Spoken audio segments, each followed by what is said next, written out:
আমি এখন মাননীয় প্রধানমন্ত্রী তারেক রহমানের পক্ষ থেকে মাননীয় স্বরাষ্ট্রমন্ত্রী সালাউদ্দিন আহমদকে সংসদে উত্থাপিত আকারে বৈদেশিক অনুদান স্বেচ্ছাসেবকমূলক কার্যক্রম রেগুলেশন সংশোধন বিল 2026 অবিলম্বে বিবেচনার প্রস্তাব উত্থাপনের জন্য আহ্বান জানাচ্ছি।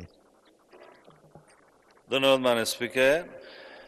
মাননীয় প্রধানমন্ত্রী জনাব তারেক রহমানের পক্ষে আমি সালাউদ্দিন আহমদ, মন্ত্রী স্বরাষ্ট্র মন্ত্রণালয়, প্রস্তাব করছি যে বৈদেশিক অনুদান স্বেচ্ছাসেবকমূলক কার্যক্রম রেগুলেশন আইন 2016 এর সংশোধনকল্পে আনিত বিলটি বৈদেশিক অনুদান স্বেচ্ছাসেবকমূলক কার্যক্রম রেগুলেশন সংশোধন বিল 2026 উত্থাপিত আকারে অবিলম্বে বিবেচনার জন্য গ্রহণ করা হোক।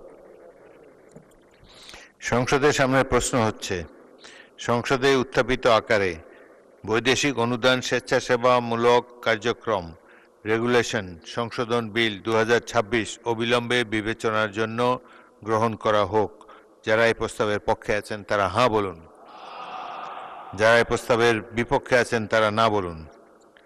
আমার মনে হয় হাঁ জয়যুক্ত হয়েছে, হাঁ জয়যুক্ত হয়েছে, হাঁ জয়যুক্ত হয়েছে। অতএব সংসদে উত্থাপিত আকারে বৈদেশিক অনুদান স্বেচ্ছাসেবামূলক কার্যক্রম রেগুলেশন সংশোধন বিল 2026 অবিলম্বে বিবেচনার জন্য গৃহীত হলো।